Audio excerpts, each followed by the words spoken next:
Okay, hi everyone. My name is Tushi. I am the music director for this Broadway musical.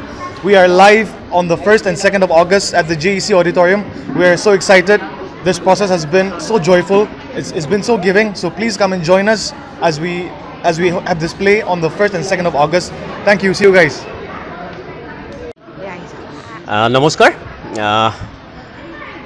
এটা ডাঙৰ প্ৰজেক্টৰ লগত কাম কৰিছোঁ চেমফৰ্ড ফিউচাৰ 6 স্কুলে এই কামটো হাতত লৈছে এই বছৰ 100ৰো ওপৰত ল'ৰা ছোৱালী লৈ পেলাই আমি ডিজনীৰ আলাদিনখন কৰিবলৈ লৈছোঁ অহা 1 আৰু 2 আগষ্ট তাৰিখে ইঞ্জিনিয়াৰিং কলেজ অডিটৰিয়ামত আমাৰ শ্ব' দুটা শ্ব' হ'ব দুদিনত আৰু আমি ভাবোঁ এইটো এটা মানে ড্ৰিম প্ৰজেক্ট কাৰণ আমাৰ সপোনতে ঘূৰি ফুৰিছিলে ডিজনীৰ চৰিত্ৰবিলাকে তো এবাৰ আমি নিজে কাম কৰিবলৈ পাইছোঁ সুবিধা পাইছোঁ এটা বিগ বাজেটৰ এখন নাটকৰ লগত ডিজনীৰ নাটকৰ লগত গতিকে আমি যোৰহাটবাসী সকলোকে নাট্যপ্ৰেমী সকলোকে আহি ল'ৰা ছোৱালীসকলক উৎসাহ জনাবৰ বাবে অনুৰোধ জনাইছোঁ এইবাৰ প্ৰথমবাৰৰ কাৰণে প্ৰচেষ্টা নহয় জানো প্ৰথমবাৰৰ বাবে এটা সম্পূৰ্ণ ইংৰাজীত হ'ব ল'ৰা ছোৱালীখিনিয়ে সম্পূৰ্ণ নতুন অভিজ্ঞতা আৰু এইটো সম্ভৱতঃ যোৰহাটত এইটো প্ৰথম হৈছে ইয়াৰ আগলৈকে আমাৰ মনত নাই যদি ক'ৰবাত হৈছে তাৰমানে কিন্তু এনেকুৱা প্ৰচেষ্টা এটা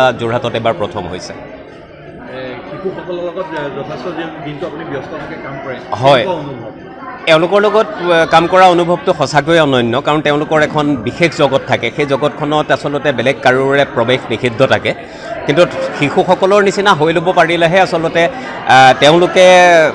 তেওঁলোকৰ ওচৰলৈ যাবলৈ তেওঁলোকৰ ভিতৰলৈ যাবলৈ তেওঁলোকৰ মনটোৰ ভিতৰলৈ যাবলৈ তেওঁলোকে মানে পাৰ্মিশ্যন দিয়ে আচলতে গতিকে আমি প্ৰথমতে শিশু হৈ লওঁ শিশুসকলৰ লগত তাৰপিছত আমি তেওঁলোকৰ লগত কাম কৰোঁ